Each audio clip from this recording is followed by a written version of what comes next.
ומכאן לראיון מיוחד עם העיתונאית והסופרת הבריטית מלאני פיליפס, בשני ספריה שיצאו עד כה, עולם הפוך ולונדוניסטן.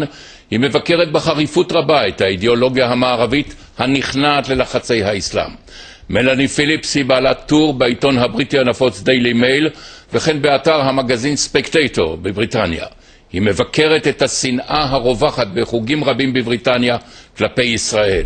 היא יוצאת גם נגד ההסברה הישראלית, אותה היא מכנה בדיחה.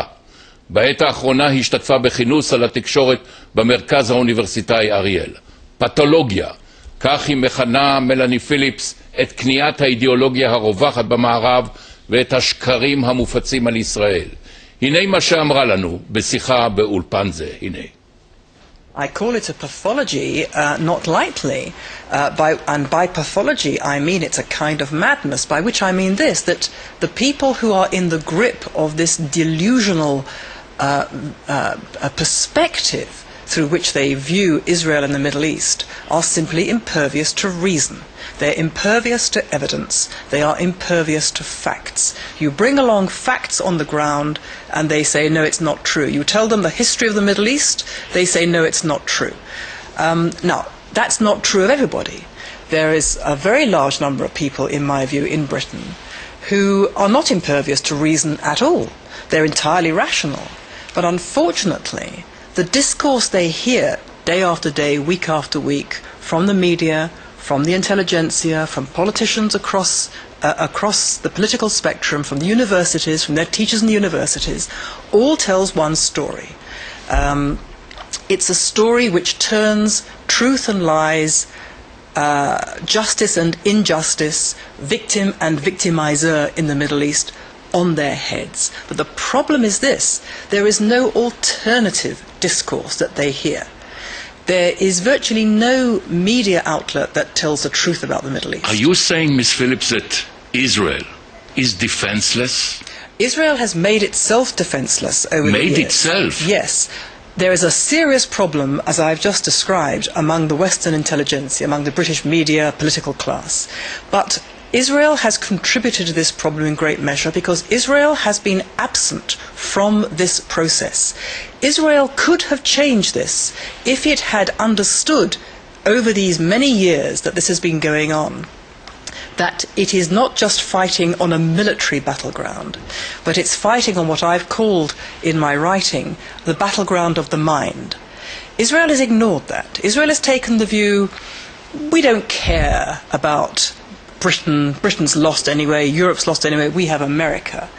We have other things to do, we have many more things to concern us, and we are not in the business of having to defend ourselves and our existence. Well, unfortunately, they have vacated the battleground to the other side. What about what we call in Israel, in Hebrew, Israeli hasbara? Israeli hasbara is a joke. Joke? An absolute joke. Israel is completely outclassed and outmaneuvered on a battleground it doesn't even understand it is on. It doesn't even have the basics of proper Hasbara. It is simply nowhere. The Arabs, the Palestinians, the Muslims have organized for years. They've put money and thought and intelligence and shrewdness behind this. They understand that the way they could win against Israel may not be a military route. They've been frustrated in that over the years, as we all know. They've understood very well there's a weakness in Britain which they could exploit, that they could mount a kind of psychological warfare by which they would do two things. They would, by colonizing the battleground of the mind for their lies and propaganda, they would do two things. They would recruit millions of fanatics to their cause who would literally be prepared to die for that cause, having been brainwashed into these lies, which tell them that Israel or the Jews are about to destroy them, they're about to destroy the Islamic world, and so on. And at the same time, they could bamboozle the West, because they understood very well that the Western intelligentsia is signed up to a way of looking at the world which is, I would call, ideological. It's to do with ideas. And long ago, it lost the idea, it lost the belief in truth, that there was such a thing as truth. If, for example, you say to people in Britain, you know, the Jews are the only people for whom the land of Israel was ever their national homeland.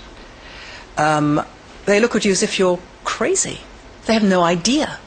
They have been told that the land of Israel was the homeland of Palestinian Muslims since time immemorial.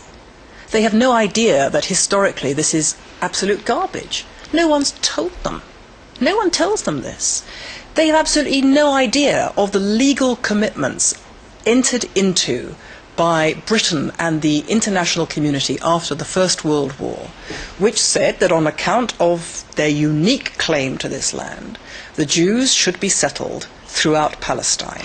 And you're talking about the intellectual community, about the press, about the theater world, the arts? I'm talking about the universities. I'm certainly talking about all those people. And you know, you have this here in Israel. I'm absolutely astounded to find so many of your luminaries in the universities who themselves have no idea of Jewish history, Israel history, Middle East history, who have themselves been taught a whole load of rubbish and are teaching the young in Israel that Israel was basically born in sin. Quite a lot of the animosity in the British high-class media is fed by organisations such as Haaretz newspaper. It's coming out to a certain extent from Israeli academics. This cuts the ground from under the feet of those yes, but there who is tell a the freedom truth. of the press in Israel, freedom of expression. Everybody can express its own views, including Haaretz. That's absolutely fine. The problem has been that the government of Israel over many years has not understood that that is the only story being told. Freedom of the press, fine. Let Haaretz say whatever it wants to say. But somebody should be putting the truth into the public domain. And the government of Israel has not done this for many years. I mean, freedom of the press, freedom of speech, absolutely. Let's have more of it. Let's have the freedom of speech used so that people are made aware of the lies being told. Because unless people are made aware of that, how on earth are they supposed to know? Maybe the idea of a Palestinian state, this is the solution. Maybe this will solve the problem. Well, it's being advocated even by Mr. Netanyahu, the Prime Minister. Of course it would solve the problem in the abstract, but the fact is, this terrible war has been conducted over the two-state proposal. In other words, the two-state solution has been on offer, as I said earlier, from the 1930s onwards. It cannot be the solution. Every time it's been offered, there is more war. It is quite obvious. If you offer, how can it possibly be still considered to be the solution? If it only were the solution, I would wish it to happen.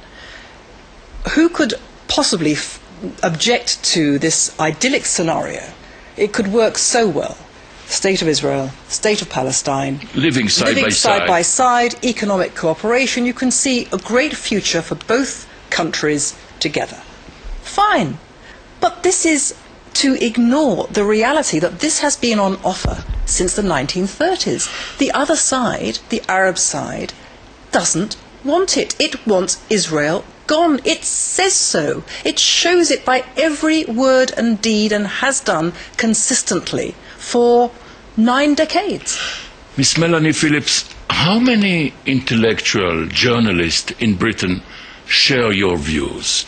There are intellectuals who think like this, but they tend to be scorned and abused and vilified as the right wing, that all-purpose, nonsensical, infantile insult, which is designed to shut down argument.